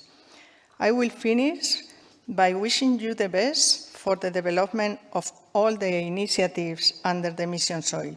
I hope that together we continue to make progress on the health of the soil that will turn out to make progress in the health of other natural resources, as well as in our health, the One Health. Thank you very much.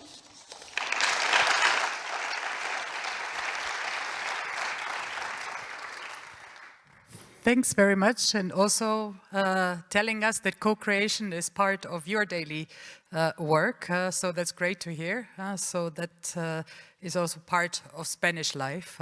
So now we go to our last Spanish speaker for the day. So we welcome Elena Cartea Gonzalez. So you're here in your own house. You're the Vice President of Scientific and Technical Areas in CSIC. So please tell us your closing words from your perspective, from the scientific angle.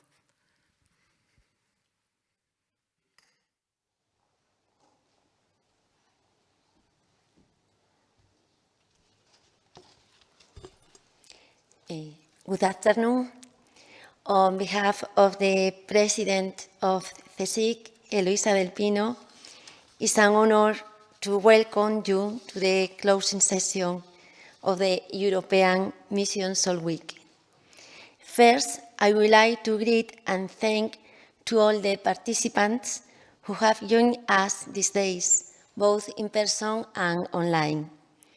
It was inspiring to see so many people from across Europe and beyond addressing the common challenge of protecting our soils.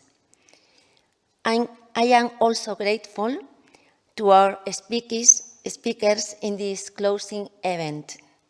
Mrs. Kerstin Rosnow, who has shown us these days the milestones of the European Soil Mission and the relevance on its manifesto.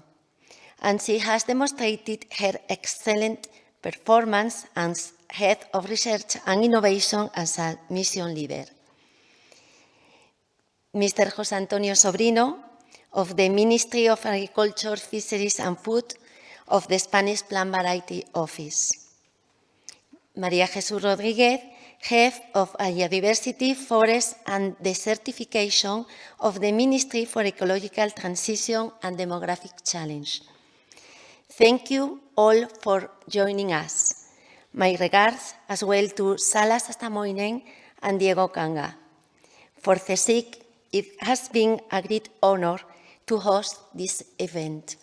Thank you for all the participants for attending this meeting. This health soil is a key topic for researchers from CSIC.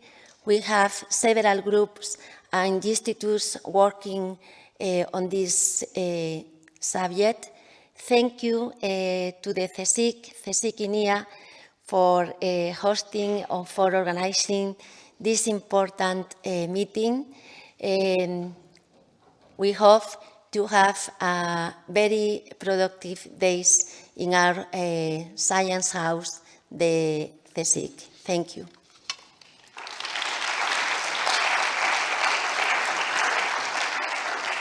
So now I hand back to the real moderator. So I'm just the in-between. So thanks a lot for the excellent job for you have been doing, keeping us at bay. I haven't finished yet. Sure. Oh yeah, okay. I know. You're going to go for the conclusions, the real conclusions. But you've done a marvelous job, and I think you also deserve an extra hand. Thank you. Thank you. Thank you. That's very lovely of you to say. Thank you. But my goodness me, what an incredible 3 days it has been. And we couldn't leave here without doing a very quick recap. And of course, the person who can do the best recap is, of course, Carlotta. So I wonder whether we could quickly change the screen and have a look at what she's done for us for our final recap. Look at that, amazing. So starting there at day one, we started with the research, we started with the policy. We got all that sort of groundwork together, setting the stage, going into those amazing breakouts on the first day. There's real deep dives there. We had the stakeholders here on stage. Do you remember the presentations on the urban soils, the agricultural soils, the forestry, with some great examples from Lille, I seem to remember. Then as we come through, there was the photo competition. Remember your calendars. That will remind you of these 3 days every single day next year. And then we came on to day two. We started by looking at the social, the economic and the cultural transformation that was needed and how to engage citizens. And I do not think there is a single person in this room that will forget the particular story about the human waste. I do apologize because I'm very aware that there will be some very distinguished speakers here who have no idea what I'm talking about. I will leave it up to you to tell them later. Then we had more breakouts. We talked about our relationship with soil, the local and regional dimension, how to communicate in a more understandable language. That's been a big theme. But I think when you look at all of that, you understand just how much we've talked about, the size and the scale of the challenge. But if I may say, the absolute enthusiasm and the positivity and the opportunity which everyone has brought to the table as well. And it's not just the conversations that have been had here in this room. It's the conversations out there as well. Who here has met someone new over the last 3 days? Oh, look at that, how wonderful. Oh, brilliant. Yes, me too, yes. Who here has caught up with someone that maybe they hadn't seen for a good couple of years and have had a fantastic catch-up? Brilliant, brilliant. And who has made a connection today or extended a connection over the last 3 days that they know, that hand's already gone up, that they know will really help their work going forward? Yes. Brilliant, fantastic. Now, for the last time, would you please take out your phones for me? Thank you. And we're going to bring up Slido for you. By the way, all of Carlotta's amazing drawings and all the presentations that you've seen will be emailed to you, so you will have a whole pack of all the information. So I know a lot of people have been asking, can they get hold of Carlotta's drawings? Yes, you can. So, for online as well, please do join us online with Slido. And when we're all ready, I think we're all good. Yeah, let's go on to the first question for you. If I have anyone saying, Not yet. Have you signed the Mission Soil Manifesto yet? Maybe I'm slightly concerned. There's a lot of not yets. I'm wondering if it's going to change as more people get their phones out and go, oh, I better say that I have. So I think for that 59% in the room that's just gone up, who was looking after the manifesto QR code? Because we've had a whole stand out there. Right, I'm going to send you that way later. The great news is the number of 1,700 and something will go right up then suddenly. Brilliant. Let's move on to the next question. Trickier one, this one. Could you tell us what your priority is to achieving healthy soils? Would just be interesting to know out of the people that are here what you think your priority is. I know there's a lot to look at. So we've given you, 8 options here. I'll give you a couple of minutes to have a look at all the different options.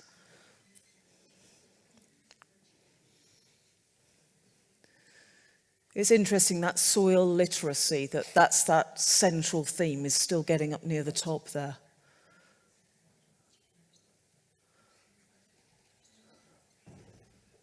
Just give you one more moment and we'll just get the final result.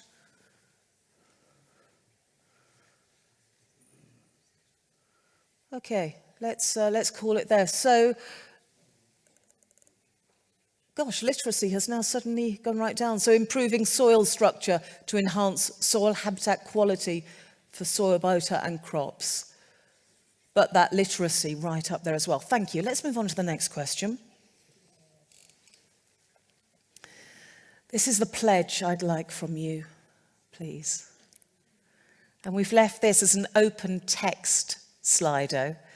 And for everyone watching online as well, I think we have about 300 people online with us. So what can you or will you do to protect soil? What's your pledge as you walk out of this room? Spread the word. Communicate more with citizens. That was such a great session that we had about how to actually communicate with citizens. Recycle, yeah, we can all do that. Buy more certified organic food. That reminds me immediately of the session when we were talking about the cost, but the communication as well, and raising knowledge, spreading the word. Help to farmers. Have we still got some farmers here in the room? Yeah, more help for farmers. That was a big smile. Evangelize?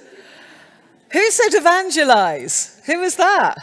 What a great word. Absolutely superb. Brilliant. Okay, let's leave that one there. And just our final one for you. Oh, financial help for farmers there as well. Our final one. I'm going to do this as a word cloud. So you've had 3 days where you've been given masses of information. You've got together with people who are very like-minded, people to inspire you, to excite you. Someone's overwhelmed. But how do you feel about the task ahead as you walk out of this room with all this extra knowledge, extra contacts, or the new people that you've met? Motivated, brilliant, and inspired. Someone loved the event. I'm good. I'm really pleased about that. Inspired and reassured. How lovely. Too much to do. Yeah, but there's a smiley face there. A smiley face makes everything better. I'll just give you just a couple more moments. We've nearly got everyone there. Lovely, enthusiastic, engaged, confident. What a nice way to leave the room feeling really confident about things and motivated. Brilliant. Okay. Okay. Who's gone for the beer? And I don't know, am I being really naive, but I don't know what that grey thing is. Maybe that's best not to, is it a statue or something? I don't know. Yeah. Okay. Look, I'm going to go with that. Motivated, I think, is brilliant. Give yourselves a big round of applause for being motivated.